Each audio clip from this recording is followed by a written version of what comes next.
Welcome to Pet Sitter Confessional, an open and honest discussion about life as a pet sitter. Today, we're brought to you by our friends at Time to Pet and Pet Perennials. Today, we are really excited to have Michelle McLean, owner and founder of Michelle's Caring Cat Services, based out of Ottawa. And we're excited to talk about her journey in pet care, how she handled a move in her business, what it's been like expanding and growing her services and setting herself apart in that area. Michelle, I'm really excited to have you on the show today. For those who aren't already following along with what you're doing on social media, can you please tell us a little bit more about who you are and all that you do?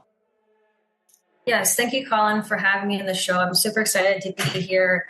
It kind of feels surreal, to be honest, after listening to your podcast for so long and hearing experiences from other pet sitters. It's fantastic to finally be in this spot and be able to share my experience. And hopefully I can help other pet sitters just as the others have done for me. So to introduce myself, as you mentioned, I'm Michelle McLean. So I am the owner and founder of Michelle's Caring Cat Sitting Services, and I've been cat sitting for 6 years now, established in 2018. So I originally started my business in the Niagara region, Niagara, Ontario, Canada. So that's where I spent the first 30 years of my life. And then a couple of years ago, life made some changes and moved to Ottawa, the capital of Canada. And so I've been reestablishing my business and becoming acquainted with the fantastic cat community here. I didn't realize that Ottawa is such an amazing cat community. So many people that are, they're obsessed with their cats at the same level I am, which is fantastic. So I don't feel, I don't feel like too crazy of a cat lady, just a regular level crazy cat lady. Just like everybody else, right? Exactly. Yeah. So it's been yes. So that's my little summary. Right. So 6 years ago, you're living in the Niagara region of Ontario. You've been there for 30 years. Yes. What was it that got you actually started in pet care? Yeah. So a bit about my background to add some context. So I've had cats my entire life. I was probably about 8 years old when my sister and I got our first cats, and ever since then, just became really invested in cats and their care and learning more about cats. And then, so 6 years ago, I was actually working for a marketing company. I went to school for graphic design many years ago and received my diploma in graphic design. And I was working in publishing and marketing for about just over 6 years. And I thought that was going to be my forever career. And then the company I was working for wasn't doing so well towards the end. So they decided to, reduce the size of their team, just, back down to the two owners. And so I had to find other employment. So I made quite a drastic shift. So I went from marketing to, I became a receptionist at a vet clinic. And so I did that for about 6 months. And it really helped me become educated in pet health and just learning about, what else do I need to know about pets in general. And so as I was leaving my marketing job, I was working less hours towards the end. And so I thought, I need to find something to fill my time. So I started cat sitting part-time. And so I started to build on a client base. So from 2018 to the beginning of 2020, I was doing quite well and, finding many clients. And then about a month before the pandemic started, I decided to make everything official. So, I created my websites. I became insured, bonded, registered my business name with the province of Ontario. I did all the things to make myself legitimate. And then, I don't think I have to say the rest, but yeah, pandemic happened. And then that all went away for a little bit. So for about a year and a half, I was working in retail. And then 2021 came around and then I got, back into cat sitting. And ever since then, it's been going very well. But, for most of the time that I've been cat sitting, I have been, working a part-time job, usually in the pet field and cat sitting as well.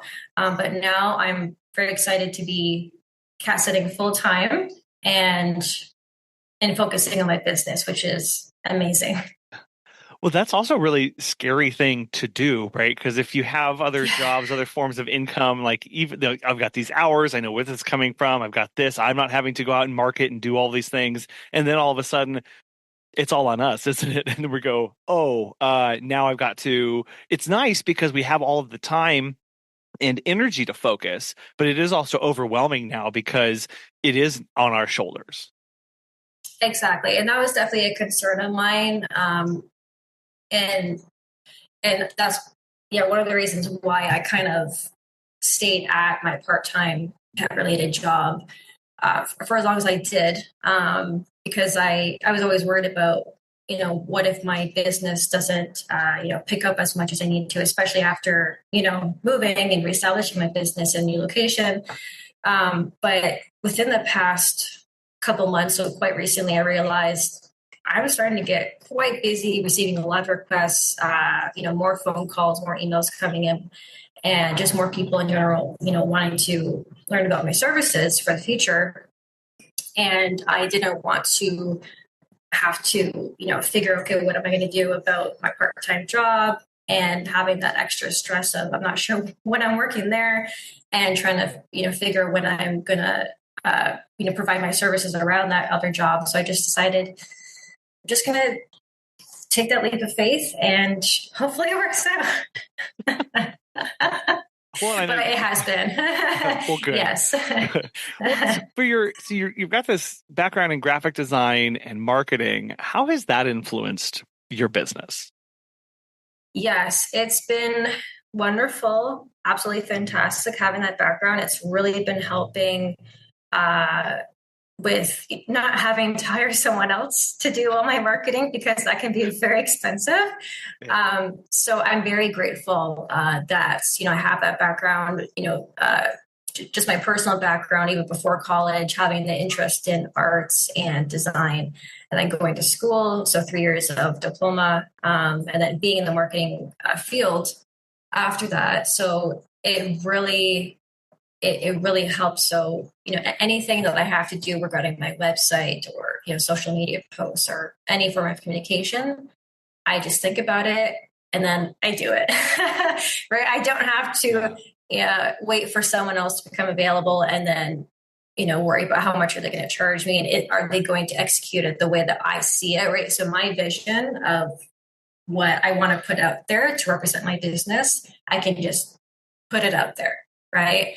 And yeah, so that's been absolutely fantastic for my business. Well, I'm sure that helps it be a little bit more authentic to you as well, because you're not the one that's just coming up with the idea or the concept. You're also putting all of the pieces together to get that message out there. You're not having to kind of translate it to somebody else to have them then go and design it and then come back to you and go, is this what you want? Like, I'm sure that would probably be very frustrating for you to have to go through that process. Yes. Absolutely. Yeah. So when it comes to, promoting, a pet sitting business, if I had to, rely on someone else to put my messaging out there or to make the website updates or whatever it may be, I would be concerned that that person, like they can't read my mind. So, I could communicate with them as much as possible, but having that straight path from my vision, my thoughts, to having it out there to the public for everyone to see. So there's no, it's almost, it makes me think of, playing telephone. I think that's what it's called. Yeah. When one person says something and then they say it to someone else, but then they get confused. They don't know what it is. And then they say something that's completely irrelevant to the last person. So it ends up being this, it started out great, but then at the end you go, oh, well, okay. So with my expertise in marketing and communication, I'm able to just think, okay, this is what I want, and then just work on it, and it's done. So for the graphic design stuff, so you're making all of your own graphics and posts and stuff. Are you using things like Canva, or are you doing Photoshop or Adobe Illustrator, that kind of stuff? Canva is wonderful. Yeah. Canva is amazing. Yes, I use Canva. So when I was working for the marketing firm back in the day, they were using all the Adobe products, which is what we were trained to use in school, because that's the industry standard. But then once you no longer work for a company that is paying for the Adobe products, you realize how expensive they are. So then you think, okay, so what's an alternative? Yes, honestly, I forget how I found Canva, but I found it one day. And first I was using the free account, which was pretty good, but then I discovered the paid version, and you get all the access to all the stock photos, which that alone is amazing, and yeah, some other features. Yeah, so I think I've been a subscriber with them for at least a couple of years now, and it's been. Yeah, I always recommend Canva, and even for people that don't have experience with design. It's really easy to just pick a template, you plug in your image and your text, you download, voila, that's it. Well, I'm glad to hear it. A graphic designer is approved of Canva. That makes me feel better when I'm using it. Yeah, I don't tell my college professors that. Oh, but it is nice because as business owners, we are going. I don't have expertise in a lot of stuff, and many times it may be taxes, or it may be the CPA, or business filings and accounting. But sometimes it is in branding and marketing and graphic design. And so finding tools is really important. And that's part of what we get to do is, okay, well, I have this problem. Let me do some research to figure out how I can get and how I can solve this. Because you're right. Adobe products, it's like I can't afford $300 a month, right? For my Instagram posts.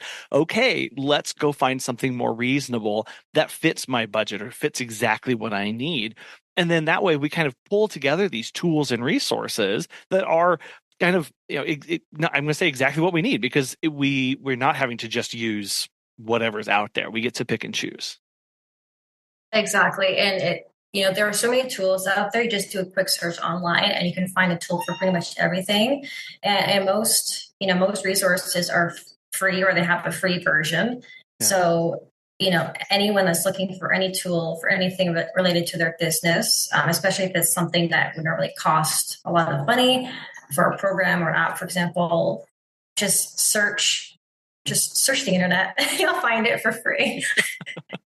Now, were you always cat only from the very beginning? Yes. Yeah. So as I mentioned before, I've had cats my entire life.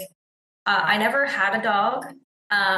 Dogs are amazing. I love dogs. I love all animals. I would say my favorite, side note, my favorite breed of dog is a golden retriever. They're adorable. They're amazing. But I never had a dog, sadly, growing up. And so when it came to, launching my pet sitting business, I thought, it's probably best if I, leave the dog sitting, dog walking to the other professionals who know everything about a dog. I did consider quite a few times, after being asked by many people, do you also dog sit? Do you also offer dog walks? And, so I thought about it, and I just thought dogs are amazing, but I wouldn't feel comfortable being responsible for a dog, especially if something were to happen. I wouldn't be as well prepared, to handle any kind of situation with a dog. When it comes to cats, I know pretty much everything about cats. And so I just decided to be cat only. And one of the benefits of that I found ever since I started is a lot of people that contact me, they only have cats, and a lot of their cats have never seen a dog. They've never smelled dog. They don't know what dog is. And so they appreciate the fact that I'm not out walking a dog before coming into their home for a cat visit, right? Because if I come into their home smelling like dog, it might cause stress with their cats, which is not what I want whatsoever. And plus, when it comes to people that only have cats, just like myself, only having cats my entire life, just being able to focus on cats, and that's the only topic of conversation, and we can just focus on well-being of the cat, if this situation happens with the cat, and it seems to make it easier to focus on what is best for their cat, when I'm also when I don't have to also think about, okay, I have to switch my brain from dog mode to cat mode, if that makes sense. Yeah. Yeah. It's in two ways. You're able to speak cat to a cat and also cat to the owner, right? Because they have particular things and worries and concerns, and there's a lot more. And I think what this is a big part of, Michelle, is there's a lot more shared experiences that you can immediately connect with somebody on when they start talking about a scenario and you're over there nodding your head like, yeah, all the time. That gives people comfort, right? The owner's able to go, oh, this person gets this. This person isn't going to think I'm weird when I ask them to do this one little thing or to make sure that the laundry door is shut. And it's like, yeah, because they might get might get inside, they might get in an air vent or something. Those are particular concerns that a lot of dog owners don't have. A lot of labs or golden retrievers, people aren't really worried about them getting stuck in air vents, are they? Right? So it's something that you can have in common with somebody that allows them to start trusting you a whole lot quicker. That's very true. Yeah, I can't count how many times I've gone to a meet and greet, and typically I try to be there for no more than a half hour. But especially when I don't have anything else on my agenda for the day, and next thing you know, 2 hours later, oh goodness, well, I guess I should go now, right? But when you start talking about cats, and you're both on the same level when it comes to your obsession and love for cats. And the conversation, starts with, okay, where's the food, water, litter? Okay, we covered those. Any medications? Anything else I need to know about your cats and the house? And then we just start having the most random, awesome conversations about, oh, my cat was doing this the other day. Oh, my friend's cat was doing this. And then they just start asking me, oh, have you come in contact with this situation, or like, what do you suggest for this situation? And it's great to be able to connect on such a deep level. And for some of my clients, by the time I leave from the meet and greet, it feels like we're best friends. Like, yeah, give me a hug. Which is what we want. We want clients like, I think, we have to make sure that we have boundaries, obviously, and go, at the end of the day, this is a business and this is whatever. But at the same time, if our clients can't trust us at that level or believe in us at that level, it's hard to work with them. And I think too often we get really short-sighted as a business going, well, I just need to get this done. Well, but if I want to serve this person, this cat, for, 19 years, we better start off on a good foot. And I've got to work on building a long-term relationship here. And so that when I need to have hard conversations, they trust me enough that I'm coming at them with a genuine purpose and interest for their well-being or their cat's well-being. Or when we need to have tough conversations around certain things, when something doesn't go right, like, we have to begin cultivating relationships for not if those happen, but when those happen, especially with cats. Whenever you're having this life expectancy of 23-year-old cats, 25-year-old cats, we would love to be able to care for them that long, wouldn't we? But we've got to start building that relationship from day one. Yes, that's very true. It's wonderful building those deep connections with my clients, and some of them I talk to on a regular basis, and not even when they're going away. And we just have random conversations, and I also invite my clients to the events that I volunteer at with the cat rescue. All right. And so outside of the actual visits, I will contact, my clients and say, hey, this is going on. I'm attending. It'll be great to see you. And just in general, like when I give out my business cards to, any cat person out there, and they say, well, I don't plan on traveling anytime soon. I say, that's no problem. You still feel free to reach out to me, and we'll just talk about cats. I just love talking about cats. So, people knowing that I'm not just, giving them my card because I want their business. Obviously, that's part of it. But I just really want to meet their cats. I want to, connect with them. And I want to help, build and strengthen the cat community here. And, so just connecting with people. Anytime I hear anyone mention cat, I just go, here's my card. Here's my card. Here's my card. Right. And then we just start a random conversation with cats, and they might, talk for 10, 15 minutes about a situation that they've been dealing with their cats, and ask me, what would you do, and have you dealt with this before? And just having awesome cat conversations. Have you heard of Time to Pet? Susan the Pet Gal has this to say. Time to Pet has helped us grow exponentially. We believe the platform's features make us by far more professional than other companies who use conventional dashboards. They are the software gurus, constantly developing and improving the platform based on user feedback. This decision was a good one. If you're looking for new pet sitting software, give Time to Pet a try. Listeners of our show will save 50% off your first 3 months by visiting timetopet.com/confessional. Well, and also, this specialized knowledge extends to more of, as you're speaking here, I'm also thinking of like the difference between a litter robot 3 versus a litter robot 4, right? And the different kind of water fountains and the different and the different kind of litters, even that's a whole other world unto itself that I'm pretty sure people could do a whole dissertation on, just understanding the differences between those. And when you are specialized in that, when you are talking cats, it's a lot easier to do that. And you can have such a depth of knowledge so that when a client goes, hey, I'm thinking about switching to XYZ litter, it's much easier for you to go, oh, I've encountered that all the time. Here are the things you need to be worried about. Or if you haven't encountered it, you know what to look for and where to get that information. So all of a sudden you become a lot more valuable to that client outside of just the care that we're giving in that visit.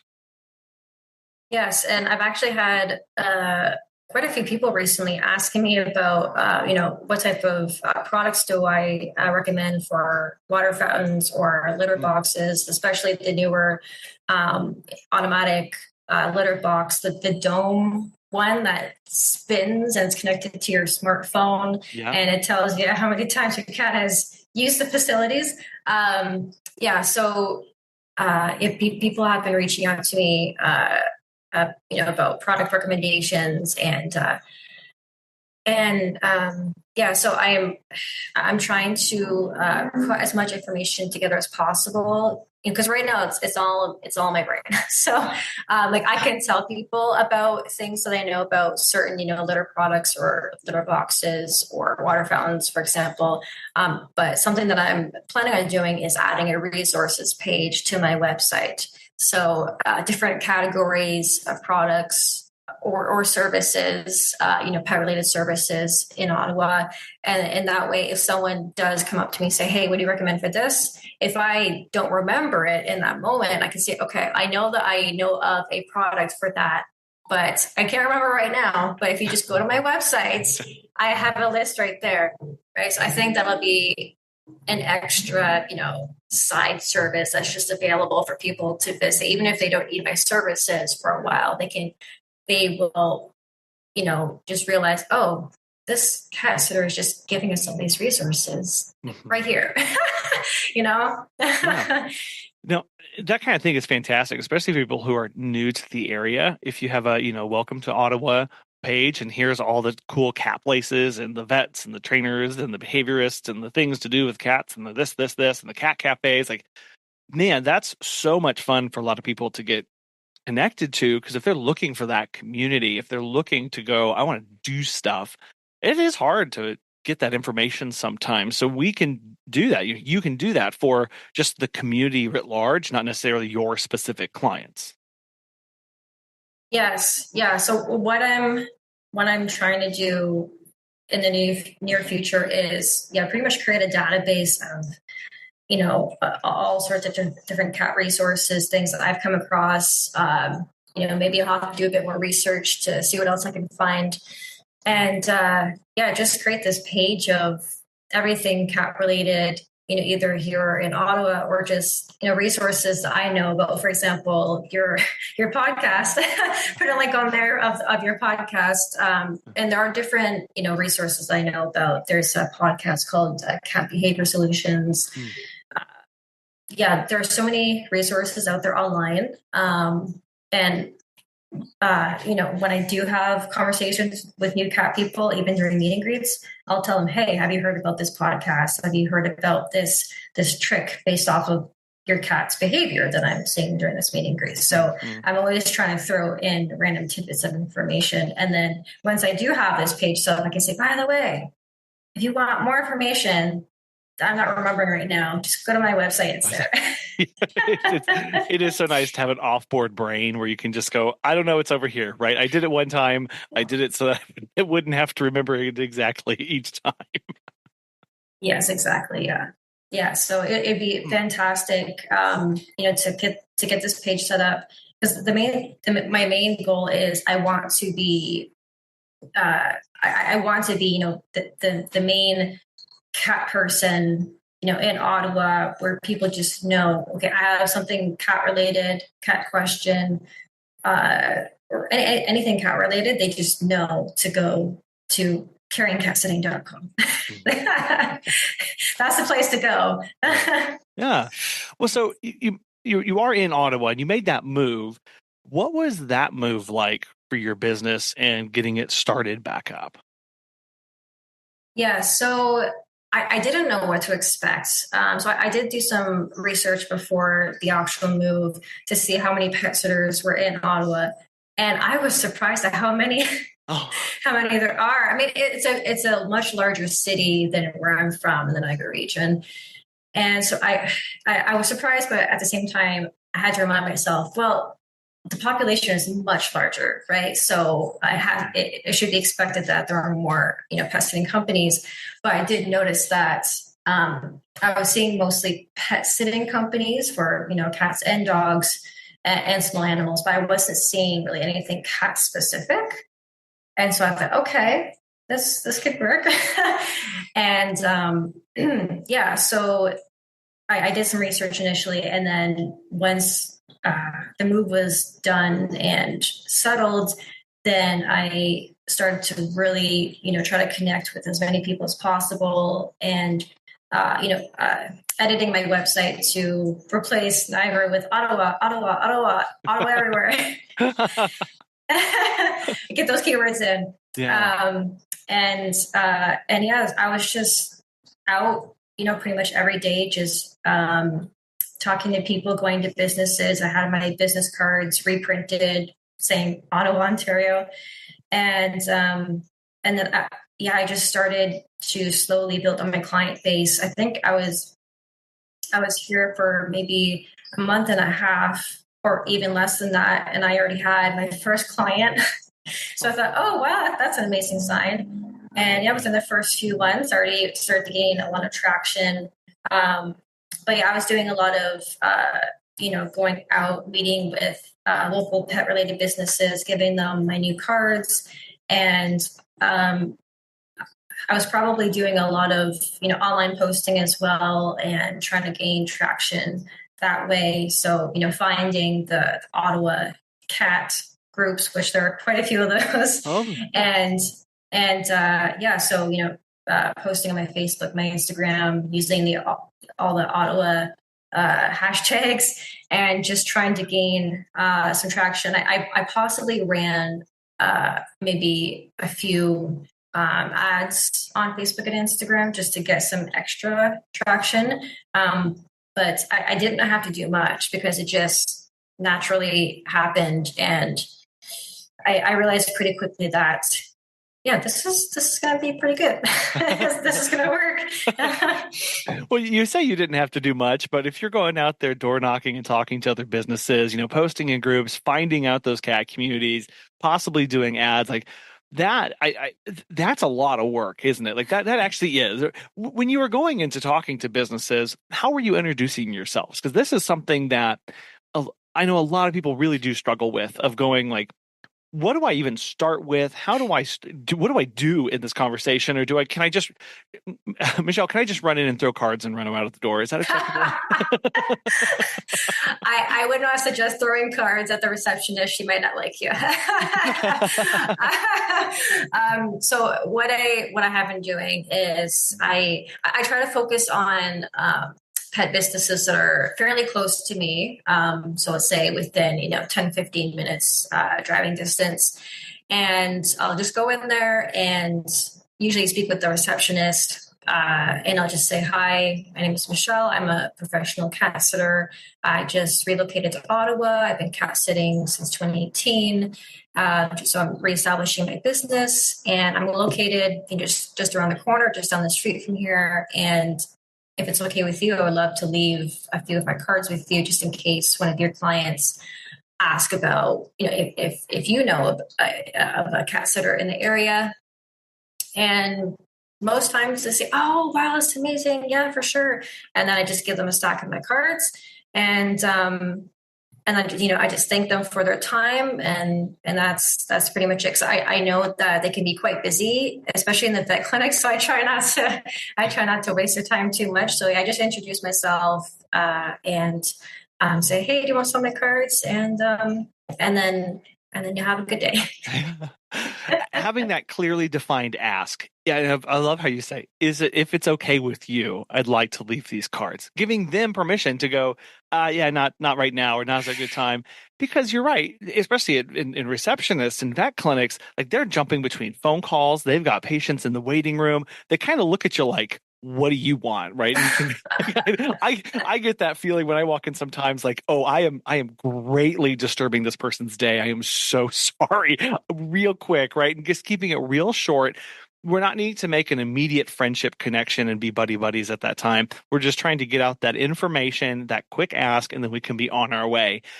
Over time, we can keep coming back and touching base and bringing gifts or whatever, and flowers or donuts or whatever we want to do, or just saying hi, right? That's another thing, or giving them referrals when people ask us. But going, okay, I got to get in, I got to get out, and not making a too big deal of it.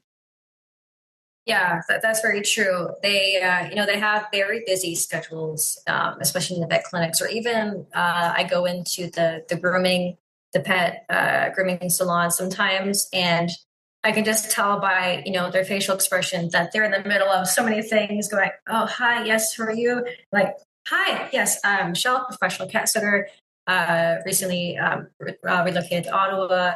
If it's okay, here are some of my cards. I try to make it as quick as possible, but of course, giving them a moment to absorb what I'm saying. Yeah. And so asking, because if you just walk in there and say, hi, I'm a cat sitter, take my cards. Yeah. They're not going to just take them. They're not going to be as receptive, because they're going to feel like they're being forced to take something, right? So, of course, most of them are very nice, and they will take them even if they don't fully understand what you're talking about, because phone's ringing or whatever's going on. But as long as you say, oh, if it's okay, if you don't mind, I would love to have some of my cards here. And I usually mention, if any of my clients are looking for a new vet clinic or grooming salon, I will definitely mention you, right? So it's not just about me. It's I have lots of clients, and a lot of times they ask me about what services I recommend, right? So most of my clients are in this area. I'll be happy to recommend you. Feel free to take some of my cards. Yeah. Right? Yeah. Well, and you mentioned the groomers. You sometimes have to come in with a little bit louder voice than you might expect, because there's a blow dryer going off in the background, or a drying machine, and there's a lot of activity. And so I think just we have to come in and realize, like, this person was in the middle of something and I'm coming in, it's loud. I may have to speak up a little bit, and then just know, okay, thank you for your time. I'll be on my way. And then, saying, and if anybody is looking for help, I know where to send them, and I appreciate your time, right? It is a mutual, that's how we start building these relationships, because it's a mutual thing. They're not going to be the perfect referral for everybody, but we've gained a little bit of knowledge of who they might be good for. Yes, and it's funny you mentioned about the blow dryer because I've actually gone into a grooming salon really recently just to give them my cards and introduce myself. And I had to get really close to her because it was so loud in there. Like just behind the wall where she was sitting was the actual salon. So, there are blow dryers and possibly vacuum. I don't know, all the sounds, right? So all the sounds were happening. And I realized, okay, she's not going to be able to hear me very well. So I just kind of had to get a bit closer than usual and said, hi, cat sitter, I'm close by. Here are my cards if you want them. And, I recommend you to other people. Okay, yeah, thanks. Have a great day. But yeah. Yeah, definitely. Yeah, been there, done that. Yeah, so establishing connections with as many pet-related businesses as possible. And sometimes not even a pet-related business, any business I go into, I prefer to give my cards to small local businesses. I spend quite a bit of time at local food businesses because, as you know, when you're on the road for sometimes hours at a time, and if you forgot to pack a lunch or you just didn't have enough food at home to pack a lunch, so when you're driving around and you're visiting these local food businesses, I go in there and I grab something to eat and I say, oh, by the way, I'm a cat sitter. I'm in the area. I've been telling lots of people about your food. It's amazing. If you're interested, here are some of my cards, right? So finding pretty much any possible local business that's in the same areas that you are and just say, hey, I've been telling people that you're awesome. Your food's great. Would you like my cards? and making those connections because you never know where someone is going to be when they have the epiphany and realize, oh yeah, I'm going away in a few months. I need to find a cat sitter. And they could be at any store, any establishment. And they might say, hey, would you happen to know of any cat sitters in the area? Yeah. Or if they have a community board of local businesses or flyers or stuff, that's a great thing to ask for as well. Of, hey, do you have a place that businesses can post about their businesses? And oh yeah, it's right over there. Oh, great, I'll go put some cards over there. I find myself, you said, local food businesses. My mobile office tends to be in local coffee shops, right? Because they've got free Wi-Fi and I can sit for a longer time without really being disturbed or feel like I'm in the way or taking up a table. So that's where I found where I tend to leave cards, or I start developing relationships with the employees there or some of the other patrons who are there kind of the same time that I am. So that, again, just looking for those little opportunities to go, oh, I'm already here. Kind of like, what can I do while I'm here? What are the possibilities? And that's at every stage of business. We have to go look around us, whether we're in a coffee shop or local eatery, or whether we're at a conference going, hey, this is where I am. What are the opportunities that I can take advantage of? Oh yes, I'm doing that wherever I go. I just remembered, where was I? Oh goodness, now I'm blanking. Yeah, I can't remember right now, but it's any local business that I go to, I kind of look around the store or the shop, and I think, okay, do they have a board where you can put up business cards, or even grocery stores, for example? You mentioned a bulletin board. So I've gone into local grocery stores and I've put up my postcard, which is a bigger version of my business card, has more information on it. So, oh, yes, that's what it was. I went to a local travel agency recently because all they do is talk to people that are traveling. So, yeah, so they're actually in the same plaza as one of my favorite food spots. And so I finished my lunch the one day. I said, yeah, I'm going to go to this travel agency, just walk in and say hi, introduce myself. And that's what I did. And so I said, hey, I'm Michelle, professional cat sitter. I'm nearby. Would you be interested in having some of my cards? And then, of course, I asked for their card as well. Always make sure that you ask for their card and make an exchange. And so the lady was super nice. She said, oh, yeah, for sure, I'll take a few. And she said, I'll pass them around to people here in the office. I said, oh, thank you so much. That's amazing. So, finding or thinking of different types of businesses, travel agency is amazing, local food spots, like local small bakeries, pretty much anywhere, grocery stores, bulletin board, community centers. I've gone to a few community centers in my area here and found their bulletin board, and of course asked for permission. I always ask for permission because they always get flooded with flyers and such. Yeah, so just find anywhere possible, because you never know where someone will be and they think, oh yeah, I need a cat sitter. Oh, that's the sign. Literally, it's over there. Yeah. So I've actually had a few people say, yeah, I saw your business card or your flyer somewhere. I go, oh, well, I'm glad it worked. Yeah. And from a business owner perspective, when we're putting that stuff out there, it can be really frustrating, because it does feel like all we're doing is just putting out, and not really knowing how we're going to catch people. So, but like you're saying, people don't need you until they need you. And then they need to find you immediately. And it's just how it is. Sometimes you get those clients who are planning. I love those clients who are calling and they're just looking to get established. They don't have any really travel plans in order. They just know they need a pet sitter. And I'm like, oh my gosh, how can I find 20 more of you? Thank you so much. Right. And then you get the people who go, well, yeah, I'm traveling tomorrow, right? And say, okay, well, can I take those people on? Should I take those people on? That's a discussion, but being accessible and findable is what this is about. It's going, how do I surface my information to the people who need it when they need it? And it's multiple approaches, right? It's not just all in person. It's also talking to people. It's also the online stuff. It's having the website. It's being in the cat groups. It's being in trying to find every little corner where our clients may be. Oh, for sure. You have to be everywhere, especially, nowadays. I hate using that phrase, but it's true nowadays. So many people are online, and I've had so many people find me through Facebook, Instagram. I even had someone find me through Nextdoor. My website seems to be ranking very well on Google, so I get a lot of leads to my website.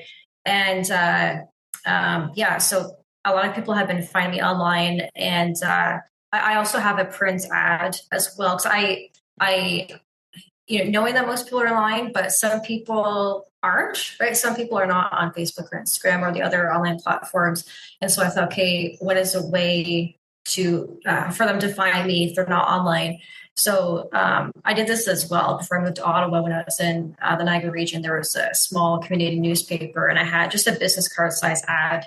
So when I moved to Ottawa, right away I started that same research. Okay, what is a local community newspaper? And I found the equivalent here. And so right away I signed up for a year of advertising. And I've had almost a handful of people calling me or contacting me by seeing that ad. So it's figuring out, okay, if people aren't online, how else do I find them? So, print ads or putting up flyers or postcards on bulletin boards, or going to the community centers, just anywhere that people are. And hopefully they see your information and contact you. And you have to cover every avenue, because if you focus all of your attention just on one method, then you're probably missing out on a large portion of the population that aren't spending time in this one or in one specific place.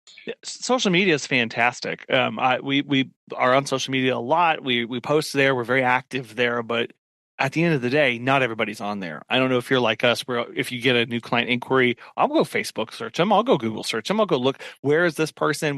How did they find me? Who are they connected with? Are they related to any other clients that I may have? And the number of clients that we get who just don't have a Facebook page, they are not online in that aspect. And I'll never forget, it was about a year and a half ago. I remember I was finished with a morning visit, and I had a gap in my schedule, and I was driving around, and I was just in the area going like, where would I like there to be more clients, right? We have to be very geographic. And like, I went down the street, and I remember being like, I have nobody on this street. Where are these people? And in every driveway of on those houses was the newspaper, right? And I was like, right. The people who aren't online, they still want the information. They have to get it somewhere else, right? So I was like, okay, the local newspaper, local magazine, events, how do I find this? And that's just takes us going, okay, I may have my client avatar is people who love their pets, right? Well, that's fine, but it's not really specific enough, right? I need to figure out they're in different corners. And like you said, it's covering just a little bit everywhere will help us also understand where we need to be further investing our money for next time around so that we know, okay, well, I did that didn't pay off, but I know now I'll go do something else, or maybe I'll double down my investment for next year because it works so well. Mm-hmm. Yeah, you have to constantly think about, okay, where am I getting my leads? Where are my inquiries coming from? For my business, a lot of them are online through my website. But I also do sometimes get messages through Facebook and Instagram, or people just calling me by finding my Google listing, which is also fantastic. And but you do have to kind of reassess every so often and think, okay, these places that I'm spending a lot of time on, are they still worth my time investment there? And this is why I do focus on Facebook and Instagram and my website, because they have worked so well for me. But I know that there are other platforms, social platforms, for example, TikTok. I'm not bashing TikTok, but I've never been on TikTok.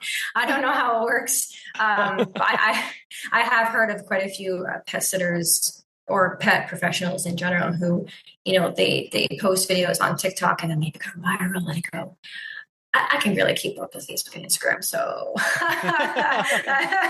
so we're going to keep it at that. Our friends at Pet Perennials make it easy to send a heartfelt condolence gift directly to someone with a broken heart. They have this awesome direct-to-consumer gift model that takes the effort off of us and ensures a thoughtful, personalized Simply gift reaches our client or employee on our behalf. All gift packages include a handwritten card, colorful gift wrap, and shipping fees across both the U.S. and Canada.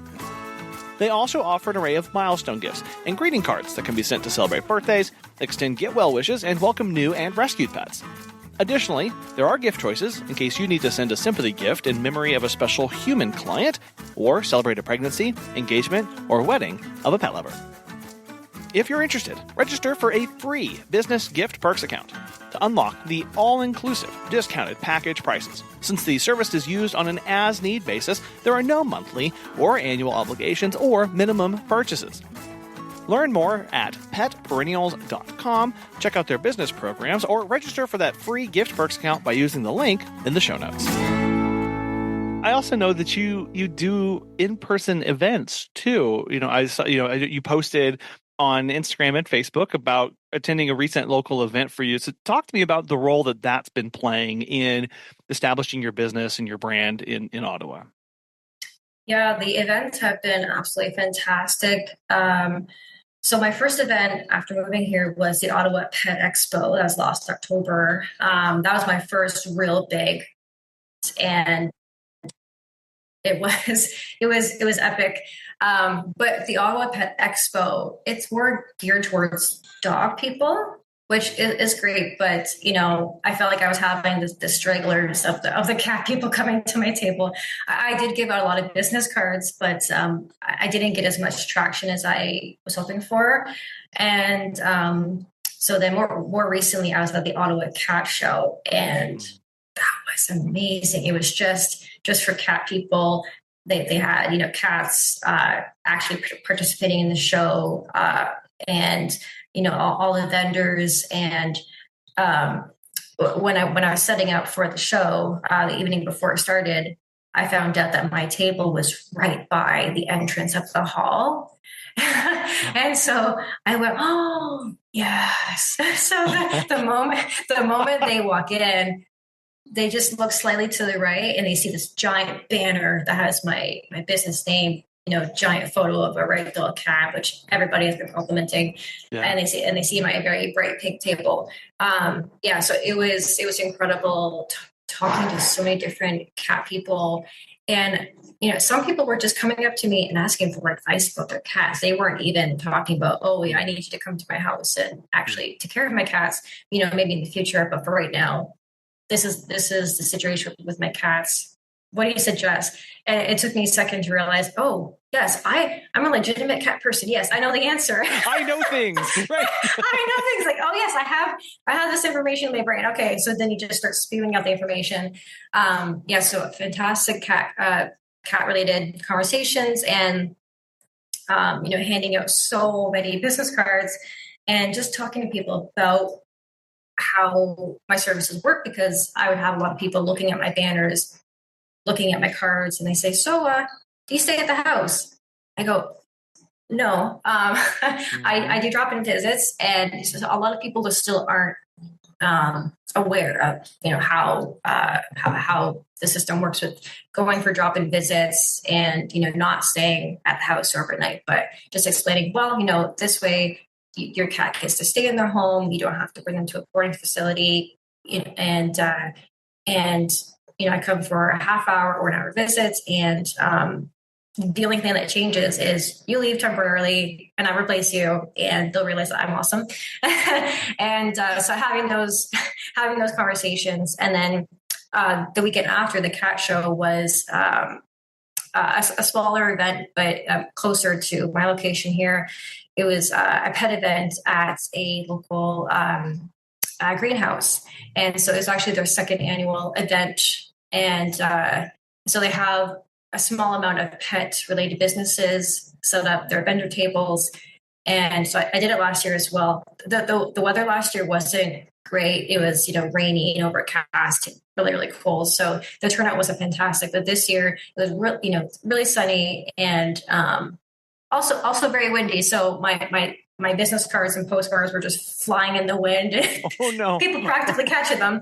Yeah, but other than that, it was amazing. We had a great turnout, and I had at least one or two people come over to my table and say, "Hey, yeah, I've been following you for the past year, and he just wanted to talk about are you coming to see my cats eventually?" I go, "Yeah, yes, please." Yes. Right. And so when you do the events, when you attend the events as a vendor, it creates such an amazing opportunity for people to see you in person.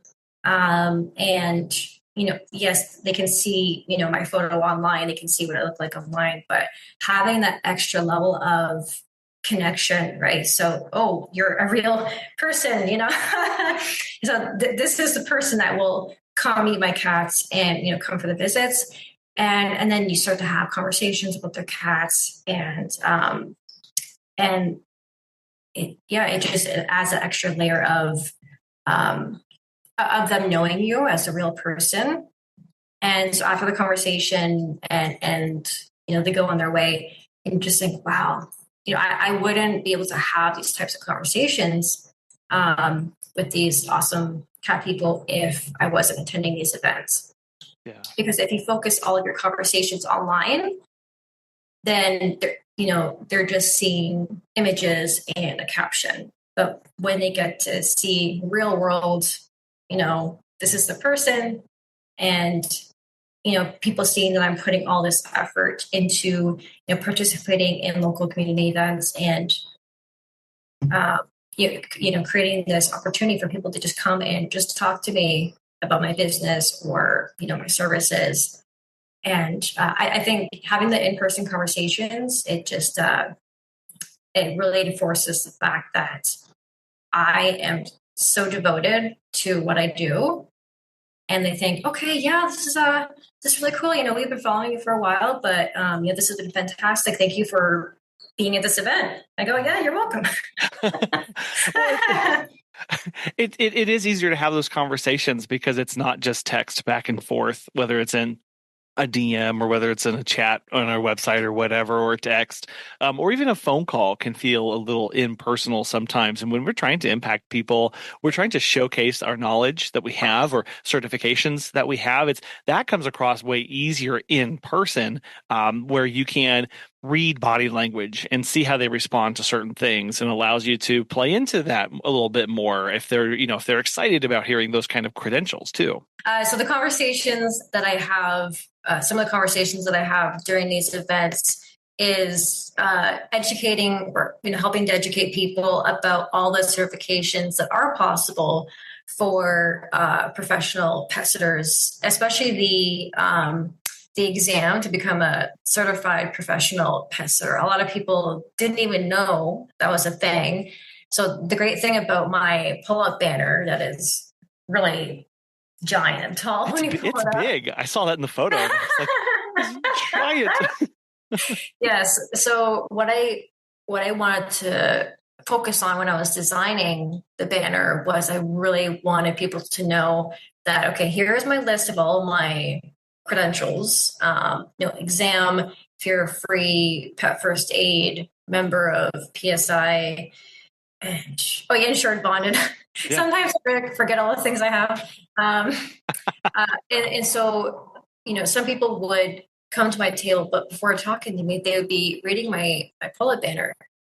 And then they would have this puzzled look, and then they come over kind of, towards me a bit more, and they say, so what is all this? What does this mean? And so then I explained, well, I completed an exam to become a certified professional pet sitter, fear-free certification. I've had quite a few people ask me, what does that even mean? What does fear-free certified mean? So I explained, well, it's just reaffirming the way that you approach pets, and in my case, cats. When you approach cats, especially when it comes to giving them medication or just having to handle them for whichever reason, but doing it in a way that does not cause any fear, stress, or anxiety. And so I even have it in my service agreement. It mentions that I'm fear-free certified.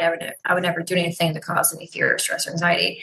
Because when it comes to giving cats medication, I make it very clear with my clients that, when they're at home living their everyday life, their cats are usually used to the routine of getting their medication from them. But when they're gone and I replace them, Kitty might not be so happy about it. And so I tell people, I have listened to so many, pet experts when it comes to medications. And these experts say that, of course, it is preferred for a cat to not miss a dose of their medication. But if it comes to a pet sitting situation and the cat is overly stressed, especially the first visit or two, it's best to not stress the cat out to the point where their body is going to shock. Because even if you handle the cat in a way where you're causing more stress just to get the medication inside of them, their body's not going to process the medication properly because they're just so stressed and they're in shock. And so I explain to people, if Kitty is not in the mood for getting their medication, let's say for one visit, usually it doesn't get to 2 visits, but let's say for 1 visit, then I will let you know. But I do not want your cat to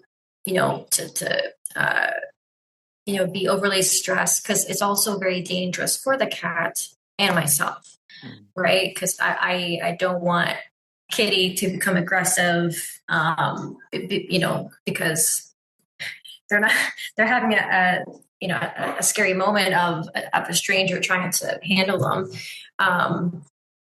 Yes, but going back to your actual question, so I enjoy educating people about all my certifications and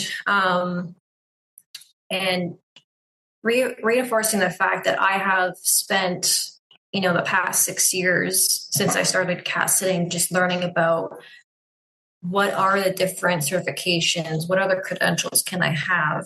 So I think I started with the pet first aid. Well, the very first thing that I had done was I was insured and bonded, so paying for that coverage. So insured and bonded, and then getting the pet first aid. And then after that was probably fear-free. And then after that was the exam to become certified. And so, I tell people it took me, a good amount of time to accomplish all of these things, but now that I have them, now I have access to so many resources that I return to on a frequent basis. Pretty much all of my free time, I'm just doing, online webinars or attending in-person events that there is, something in my area. And people are very impressed, right? First of all, that's even a thing to complete an exam to become a certified pet sitter. And once I explain the reasoning behind all certifications and why I got them, people realize, oh wow, like this is what she does. Yeah, it does take that and this notches it up several ratchets, doesn't it? Of like, okay, you came in expecting this, and that's it's a hard thing to overcome when people's expectations are friend, family, neighbor, acquaintance, high school down the street, or just leaving their cats alone for 3, 4, 5 days. Why not? What's the big deal? But trying to come in and going, there's something better, right? And that's what these conversations are. There's better out there. And let me tell you about it, because I'm not getting these letters after my name just so that I can have longer business cards. Like, that's not fun, right? I'm doing this to provide better care. And when we can have those conversations with people, kind of like what we started at the very beginning of, you're specialized, you connect with people. When we have more knowledge, we can connect with people because all of a sudden we're solving problems before we're even in the house. And that's some of the best stuff that we can give our clients of that initial phone call. If they're nervous or if they have concerns about medicating, you can go, oh, well, maybe we don't even give medications. Could we have it recompounded and put it in a food or liquid form so the cat can take? And the owner's like, what is going on? Yeah, pretty much. Yeah, coming up with solutions for the cat parents when they didn't even know that other options existed. When it comes to medication, like I've had people, for example, asking me, so I've been giving my cat medication this way. They're not a fan of it. They give us a hard time every single time, and my cat is always stressed. We have to wrap them in a towel, and it turns into a fight every time. And then I explain, well, you could try this approach. You could try, even if your veterinarian prescribes like a medication to help just calm your cat a little bit so that your cat is not going into freak out mode every time the pill bottle comes out. So sometimes pills work better for some cats, sometimes liquid medications work better. When it comes to pill medications, there's a thing called the pill popper. I'm sure you know about that, a very long syringe looking thing, and you just put in the end and then open the mouth as much as possible and you just pop it down the throat. And some people aren't aware of these other options. And so when people are just having these conversations, with me, with any pet sitter, and they're able to educate them, say, hey, have you tried this? Or, try a different approach, because the moment that your cat realizes that medication time is coming, and they're running, they're hiding, and then you're, grabbing them, pulling them out from under the couch or the chair. And so I try my best to just educate people about best practices based off of what I've learned from my continuing education and my personal experiences with giving cats medication. And so people really appreciate, when you go out of your way to offer this advice. Because yes, I'm a cat sitter and usually I'm just doing the things during the visits. But if I run into a person I haven't met before and they have cats, and I might just say, so, tell me about your cats. And then the hour-long conversation happens. Like, oh yeah, this happened, this is. And I go, okay, well, have you tried this? Have you tried that? Yeah. And then they go, oh my goodness, thank you so much. And then, always give them my card just in case they need cat sit in the future. Just in case. Exactly. Well, yes. So when you think to the future, then, what are your plans for your business or, the pet community, the cat community specifically in Ottawa moving forward? Yeah. So for my business, I really just want to connect with as many cat people as possible. And, just, get more, attract more clients and be able to have like a more consistent, schedule, I guess. As you know, pet sitting is very unpredictable, but just having a more reliable, schedule every month instead of it being, slow sometimes and then busy sometimes. But outside of my business, I'm working on, I guess, a project right now. Well, it's at the very beginning of the project. So I have found a space through a training and a grooming facility that's quite close to where I am. And I told them recently that I'm looking for a space to host some sort of cat person social event. So when I describe this project, I say, when it comes to dog people, they're always out walking their dogs and they naturally find other dog people outside walking their dogs, and they just have this natural outdoor environment where they, mingle and, talk about the dogs. And then there's also the dog park, and they just naturally find each other. But when it comes to cat people, we don't have a physical space where we can come together and just talk about cats and share our, cat experiences and just, come together to support the overall cat community here. And so my plan is to help host a once a month event where we just tell, okay, everybody, this location, this date, this time. And I'm hoping to collaborate with a cat rescue group so that we can have a cat or a few cats that are brought in that are available for adoption, and have, a couple of volunteers as well through the cat rescue. And that way people coming, they're, coming into a space where they can also, see cats and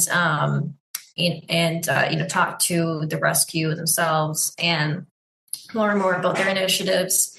And also maybe have, some YouTube cat videos playing, just having some entertainment for the people coming. So, so it's in the really, for me, very early stages of planning. I just have to, wait to hear back from some people. So I'm hoping that can start in the next few months. And the other, cat related not project per se, but myself, I volunteer at Ottawa Stray Cat Rescue. Yeah. And so I found them a few months after moving to Ottawa. And so I participate in, setting up the tables at store events and, raising money for the cats. And we usually have a few cats that are available for adoption, and just raising awareness of the organization, and just hanging out with other cat people, and just educating people about, all things cats. I love that idea. It wasn't for cats specifically, but I am thinking about when Megan and I had our first kid. There was like a new pet. I almost said new pet parents. We have a daughter. Okay, a new parents group because it's a very isolating time for new parents because they can't really go anywhere. It's hard to get out. You're unsure. What are you going to do? But pet owners as well, going, how do I go? I don't want to just talk to somebody online or say cute cat on a photo. Like that's kind of, I don't know. I'm sure some people are comfortable with that, but I know a lot of people aren't. So I love this idea of providing a space for people to come. They're going to share resources and stories. You'll obviously be giving information. The cat rescues there. It's also a great place to, I think, like showcasing new cat products or new cat things, to go on, getting back to your resource page that we talked about at the beginning of like, hey, have you ever wondered about this kind of toy? Or let's talk about these treats or these stuff, so that they're being more educated. They're being connected to a community of support as well. Because I know, like, even when our dog was alive, going, does anybody else have this problem? Who I talk? I can talk to my vet, but like they're busy and I don't want to bother them. Can't I go talk to somebody else who also has the same thing or has dealt with these problems before? Absolutely, giving them that space and going, I want to be supportive of you through every stage, right? And make sure that you have what you need, whether you're a client of mine or not, right? Like it's just, let's make everybody just a little bit better. Yeah. So I think that this would be a fantastic way to bring all the cat people together and have that space where they can come and hopefully hang out with, or at least look at some cats that are available for adoption. Yeah. And watch some cat videos and hopefully have maybe like a larger cat product company or food company come in. They can have a table and they sponsor the event.